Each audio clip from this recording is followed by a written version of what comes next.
Hey YouTube, how you all going? I know it's been a fair while since I've done a video update, but when I started this channel, I never just wanted to do videos for the sake of doing videos.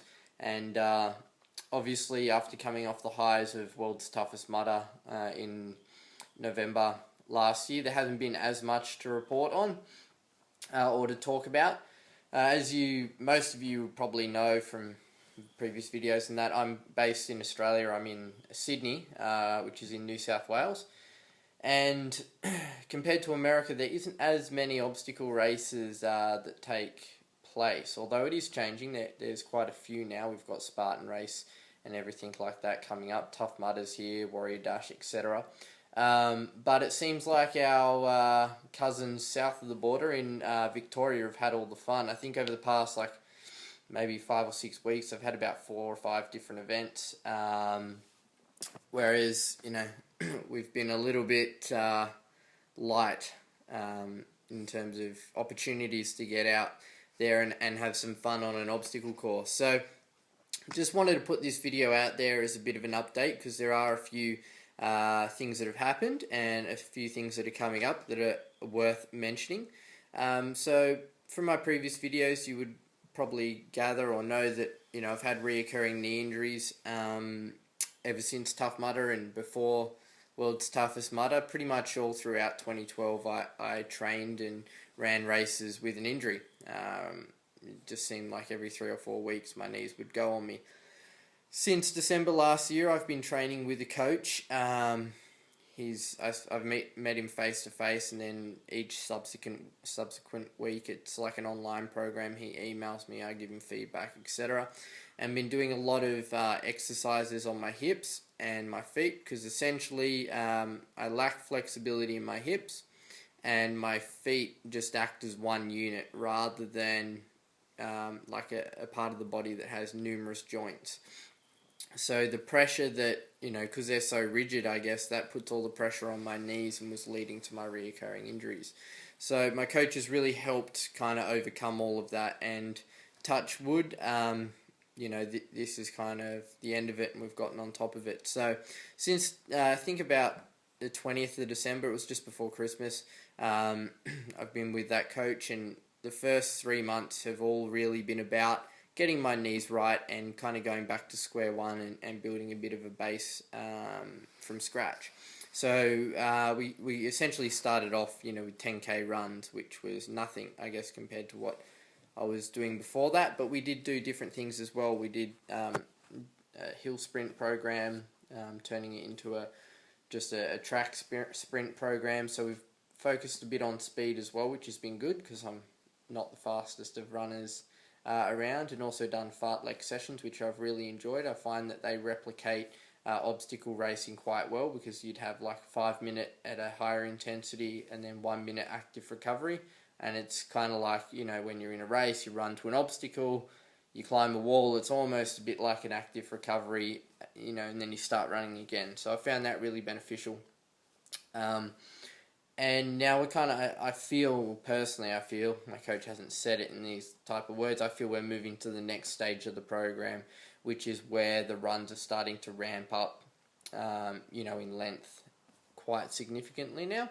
And I mean, they'll continue to do so for quite some time, but my long run isn't anywhere near as long as it will eventually be. But just for example, this week we've got a sprint session on Tuesday, which will take about an hour.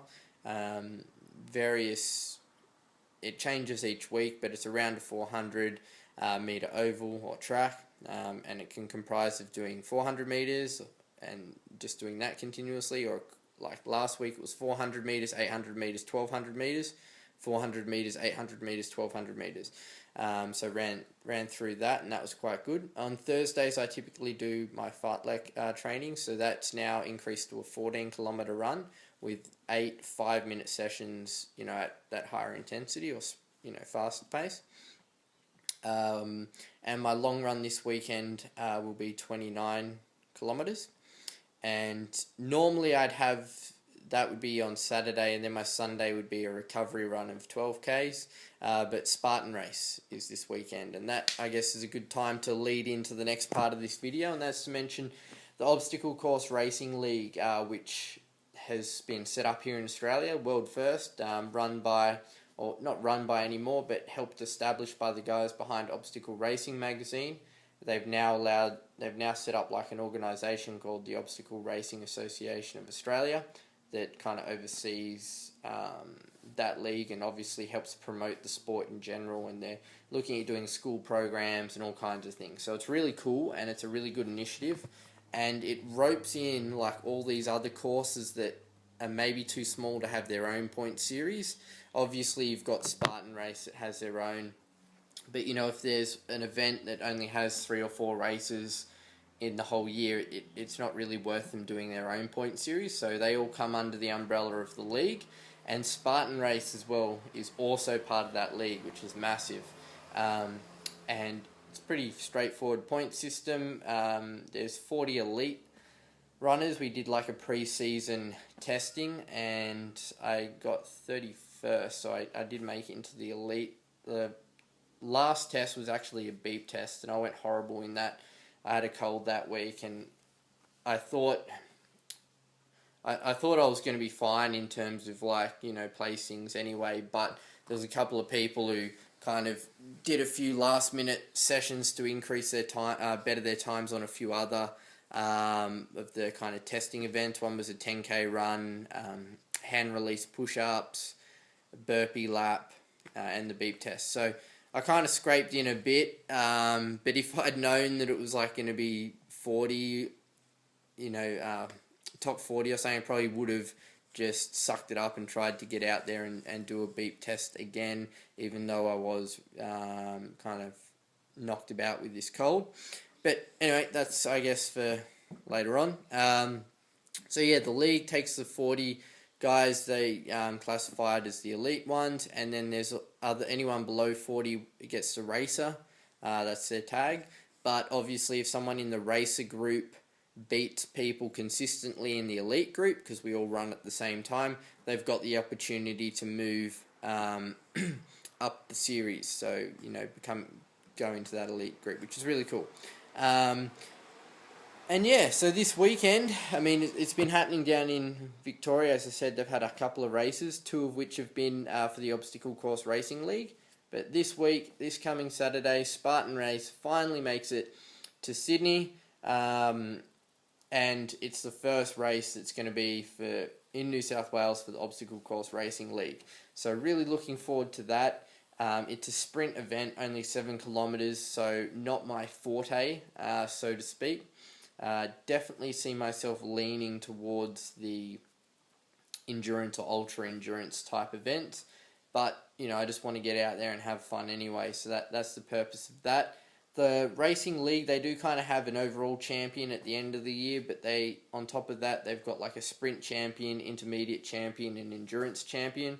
The definition of endurance, though, is events over 20 kilometres, so you know, there's going to be some events that are like 20Ks or 21Ks or whatever that will fall into that endurance category, but they're not, I mean, in my eyes, they're not really endurance. I think a true endurance event has got to be at least, you know, kind of marathon length. But obviously you're not going to get many people in the general public anyway signing up to a 42 kilometre plus obstacle run that could take them, you know, 6 to 12 hours or whatever to complete.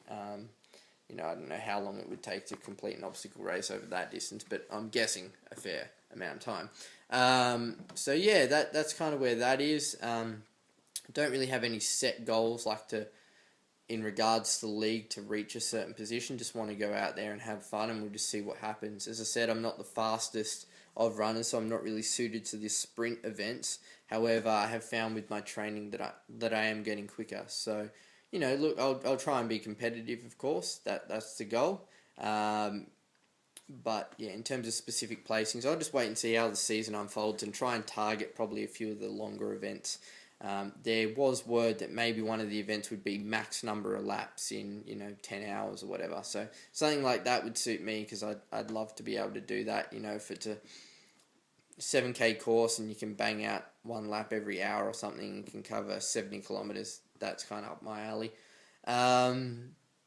And then the only other last thing I want to mention, just on this whole kind of ultra racing thing and preparation, fingers crossed for World's Toughest Mudder 2013. Need to sort out a sponsor for that, so keep your ears open. Looking at doing an ultra marathon perhaps in June. So it's a 100-kilometer event called the Gold Coast 100. It's a flat course on the road, which will probably suit me because I've never run a proper ultra before. And, just be good to kind of get that experience of running 100 kilometers non-stop. Don't want to kind of do anything like too technical at this stage, like a really hilly course or something with steep descents. Just merely kind of want to get through a race with 100 kilometers in the legs. And then, that'll obviously help kind of my training towards World's Toughest Mudder. And if World's Toughest Mudder doesn't happen, then I've still got enough time towards the end of the year, in the back half of the year, to find another ultra that's maybe going to be more challenging. Maybe a trail that goes up and down a mountain or something like that. We'll just have to wait and see. But that's kind of the news, guys. So Spartan race next week, obstacle course racing leagues kicking off in New South Wales. Knees are feeling good, running lots, loving life. And just wanted to say hi. So thanks very much, guys, and talk to you soon.